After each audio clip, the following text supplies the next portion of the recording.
किस विषय में किया है? देखिए, आज जो ये आयोजन किया, सर्वप्रथम तो मैं सभी पत्रकार बंधुओं का शुक्रिया अदा करता हूं कि मेरे आह्वान पर आप लोगों ने आकर मेरा उत्साह बढ़ाया। और ये आयोजन है, कल हमने नामांकन किया है ऑल इंडिया मजलिस इत्तेहादुल मुस्लिमीन से, धौलाना विधानसभा से। इस वक्त हमने जो है आवेदन किया है विधानसभा प्रत्याशी के रूप में। तो इसके लिए मेरी सभी पत्रकार बंधुओं से गुजारिश है कि वो मेरा जो ईमानदारी का मैसेज है उसको जो है पब्लिक में ज्यादा से ज्यादा पहुंचाएं। और जो भी कैंडिडेट है, चाहे मैं हूं कोई और है, अगर मैंने अपने जीवन में गलत काम किए हैं तो आप मुझे भी मत बख्शो, मेरा भी दिखाइए। लेकिन अगर दूसरे कैंडिडेट है उन्होंने कोई गलत काम किए हैं या गलत कर रहे हैं तो आप बिल्कुल सच्चाई दिखाइए। जैसे कि जनता के बीच में एक माहौल है कि AIMIM मुस्लिमों को अपनी मतलब वोट बताती है और मुस्लिमों की पार्टी है, तो मुस्लिमों की तो और भी पार्टियां हैं, तो मुसलमान ये क्या पूछ रहे हैं आज कि वो सिर्फ MIM को ही सपोर्ट क्यों करे, दूसरी पार्टियां भी तो उनकी जैसी हैं। देखिए पत्रकार बंधुओं, आप लोग बुरा मत मानना, मैं आपकी ही बात का जवाब दूंगा। आप लोग कहते हैं कि AIM सिर्फ मुस्लिमों की पार्टी है,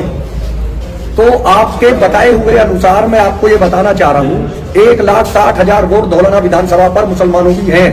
70,000 वोट लगभग या लगभग 50,000 वोट दलितों की हैं।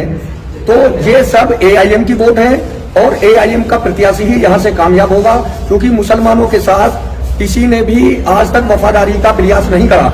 मुसलमानों के साथ हमेशा समाजवादी पार्टी ने, कांग्रेस पार्टी ने, बहुजन समाज पार्टी ने छल करने का काम किया है।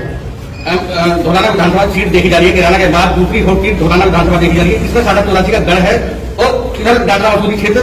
और जो आपका क्षेत्र है मुस्लिम क्षेत्र है, किस तरीके से दोनों कंट्रोवर्सी किस तरीके से देखी जा रही है, किस तरीके से मेहनत आपकी 84 में होने वाली है? देखिए 84 जो है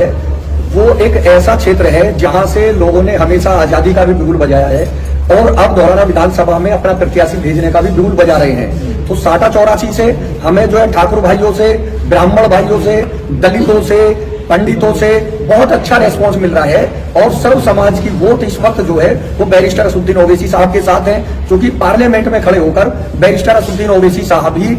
सारी पार्टियों के, सारे समाज के, दलितों के, गरीबों के, मजदूरों की बातें करते हैं। चलो हमारे मुस्लिम कैंडिडेट है तो 3 यहाँ से कैंडिडेट खड़े हैं, साथ में आप भी हैं, तो लोगों का यही आरोप है दोनों तरफ से जो हमारा सर्वे है कि उसमें यहाँ से मुस्लिम क्षेत्र के जो कैंडिडेट है वो हिंदू क्षेत्र में नहीं जा रहे, तो हिंदू क्षेत्र के कैंडिडेट है मुस्लिम क्षेत्र में नहीं जा रहे, क्या वजह है? नहीं, ऐसा गलत कह रहे हैं। देखिए कोई जा रहा या नहीं जा रहा मैं नहीं कह सकता, लेकिन मैं टोटल हिंदू क्षेत्र में जा रहा हूं, क्योंकि मुस्लिम वोट तो मेरी है ही है भाई, उन पर मुझे मेहनत करने की जरूरत नहीं है, क्योंकि आप लोग ही ये कहते हो कि बैरिस्टर साहब जो है वो मुसलमानों की राजनीति करते हैं, तो मुस्लिम वोट तो मेरा है ही है। तो मैं तो अपना टोटल हिंदू भाइयों में जाके तिलकवा में, फगोता में, गालंद में, समझे, उन सब हिंदू गांवों में मैं सबसे ज्यादा मेहनत कर रहा हूं। जैसे आलमपुर है, नारायणपुर है, सपनावत है, तो मैं टोटल हिंदू भाइयों में जो है अपनी वर्करी कर रहा हूँ। आपको वोट क्यों दे जनता, ये सवाल है।